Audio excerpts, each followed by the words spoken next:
Hi, my name is Blake Bertero. I'm giving a presentation on China in Ethiopia for China's Evolving Role in Africa, taught by Professor Park. Relations between the PRC and Ethiopia really began in 1970 with a mutual recognition of Eritrea as Ethiopian and Taiwan as Chinese. Ethiopia itself is the second most populous in Africa, with 129.7 million people, only lagging behind Nigeria. Today, we see approximately 60,000 Chinese residents living within the country, and China itself makes up for 50% of Ethiopia's foreign direct investment as of 2014, which I believe has only gone up since then. And primarily, that direct investment is going into infrastructure, manufacturing, and telecommunications. China's goal in their partnership is to accelerate structural transformation through technology and innovation. You're seeing just in these words that there is a true belief that large scale development comes out of early infrastructure. On the other hand, Ethiopia's development strategy was to become a light manufacturing hub via industrial parks. These industrial parks, as I'll touch on later, are meant to establish economic zones with high productivity and resources that workers need in order to maximize outputs of production, especially in manufacturing industries. The key incentives of partnering with these Ethiopian companies is customs facilitation, which means you can have easier international relations in getting in and out of the country, cheap power and labor, as a majority of the Ethiopian workforce is laborial and they work in agriculture. So we're seeing a larger transition into industrial work because there's more opportunity there. When we look at like the geographic positioning of Ethiopia, the Addis Djibouti corridor centrality is quite important as a trading hub and a point of contact between the Eastern world and the rest of Africa. The main partnership that we see in this development is between the Ethiopian Investment Commission and the Ethiopian government and the IPDC, which is the Industrial Parks Development Corporation. The IPDC was established originally in 2014, and they were designed to develop infrastructure for domestic and foreign investors. They manage 11 special economic zones that come with their own policies and their own benefits in order to attract the most investment abroad. They have full government support and they have partnerships across different organizations within the government, but also community organizations themselves. You can see that Ethiopia is eager to implement a transition period. Whether or not the people themselves are ready for that is another question. As of now, they have 200 investors with $1.8 billion invested. Their focus menu Their main focus is textiles and garments, as the manufacturing industry has been thriving up until the 2020 conflict in the north of the country. The state itself uses IPDC to plan, finance, and govern parks. These parks are meant to act as fully functional living communities in order to increase productivity and kind of shift the domestic labor force from agriculture to industry. They're operating mainly on two stages at this point. So stage one would be basic infrastructure, land planning, and construction.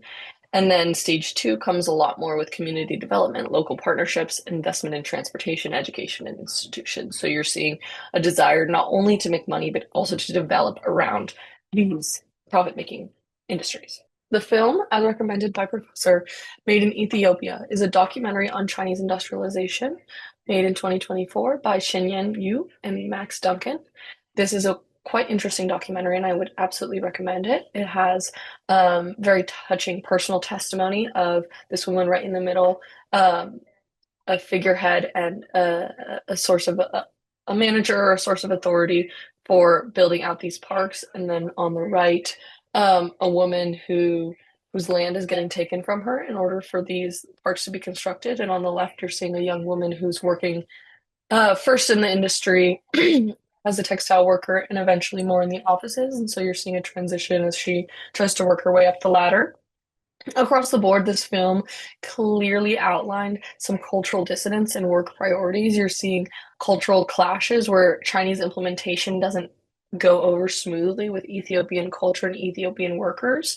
You're seeing a contestation between the workers, investors, and developers, especially as the money that everybody is talking about and aiming to produce is not having that same trickle down effect, especially as prices rise because of an urbanization. Wages aren't rising to the same degree. So you're seeing a lot of internal frustration. On top of that, there's a lot of circumstantial pressures that nobody could have predicted, which include the pandemic and the war itself in the north.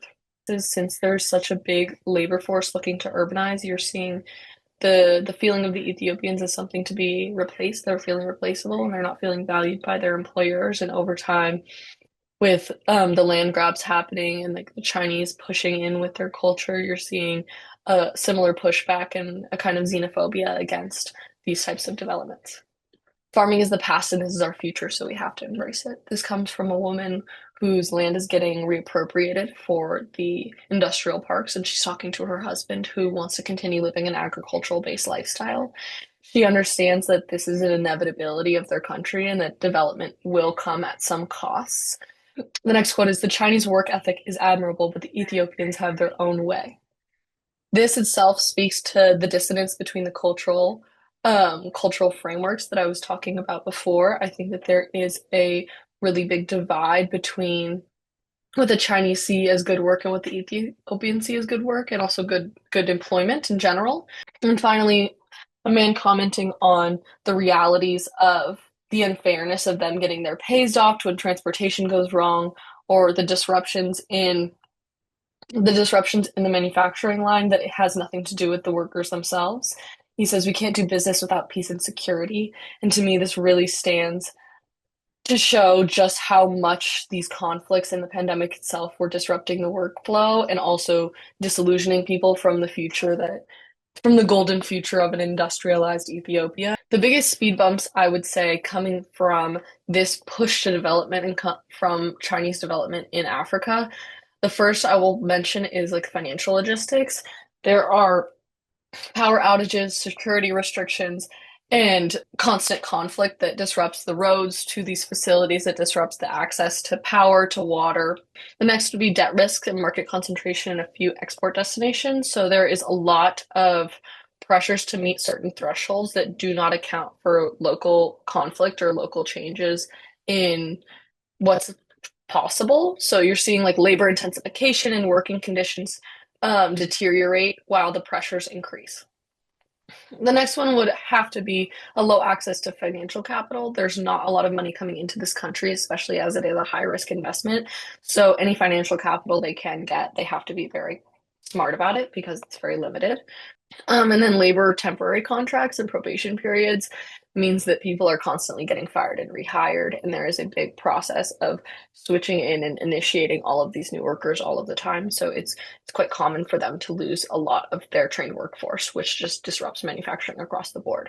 Checkpoint delays, safety concerns, especially for evening shifts, totally changes the dynamic of what it means to come into work. So when overtime is cut, you can't have take home pay, you can't make it that day because of circumstances out of your control, you're punished for it. And you're seeing this pushback from the Ethiopians who really have no control. Women dominate the production lines.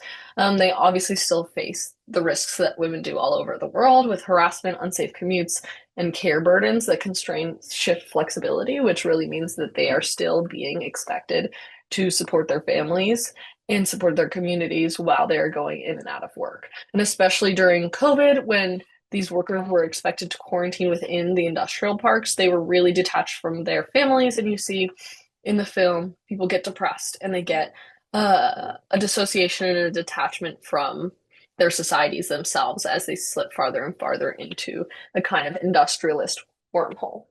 Those concentrated in lower paid lines face heightened vulnerability because they are more replaceable. You see in the film itself the encouragement for one of the girls to get off of the manufacturing line and learn Chinese so that she can move up within the company. So that access to education and that access to information and support itself is a really big determinant of whether or not the woman has job stability.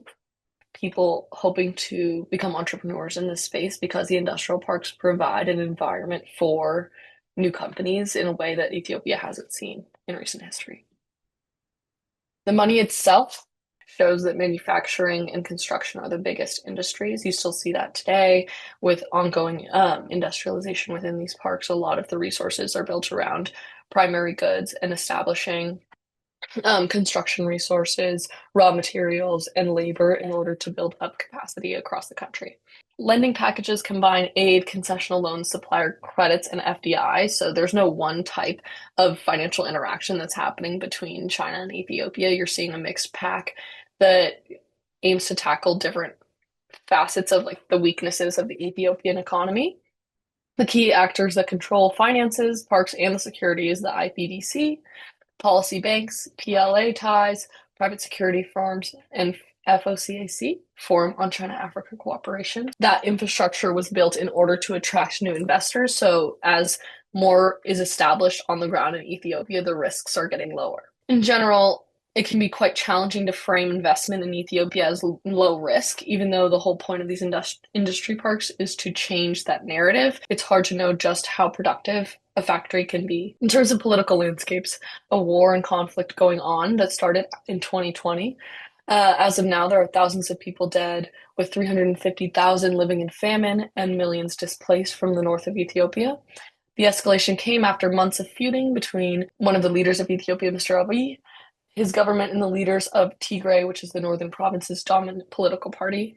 The war itself has caused widespread displacement, disrupted governance, and challenged security across the country. This really does just hinder economic development and social cohesion, posing ongoing risks to peace and progress. So, in terms of the impacts of the war on business activities, the ongoing conflict disrupts business operating chains, causing delays in construction, reduced foreign investment, and supply chain interruption. Just as what happened with the COVID pandemic across Africa, you're seeing a lot of people shift from these big, large-scale infrastructure projects to small and beautiful projects. Inflation really destabilized the local worker, and you're seeing added pressures coming from China onto the Chinese workers within Ethiopia.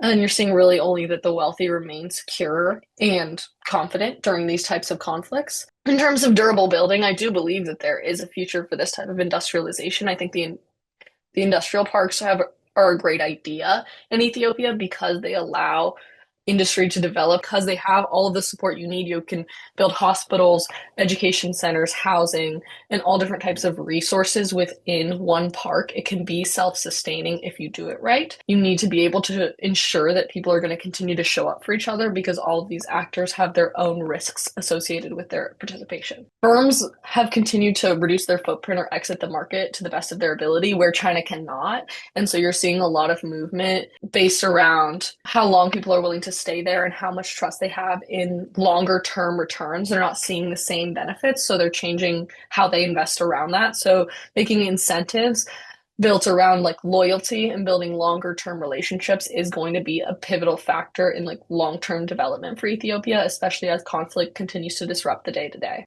Institutionalizing worker voices and allowing grievances, allowing Ethiopians to be in leadership and to communicate across these cultural barriers is going to be a really big part of ensuring worker satisfaction and worker attainment. We're looking to diversify markets and tie investor incentives to labor outcomes, the hard work and investment to show the profits and the profits to reinvest in the process itself.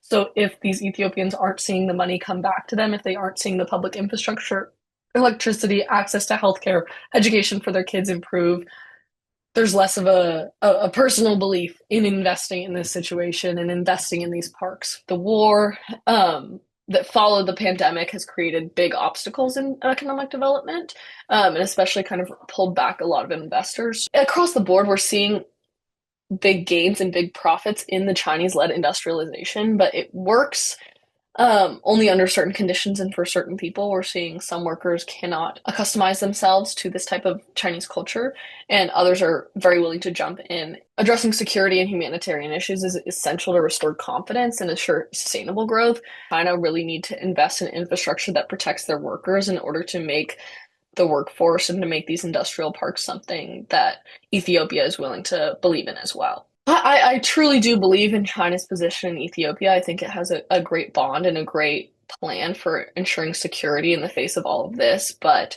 if it only prioritizes profits and manufacturing margins, you're going to see continued pushback from Ethiopians that feel like their culture and their norms and their needs are not being considered. Here is a list of my works cited, and I hope you learned a little bit about Ethiopia and China relationships.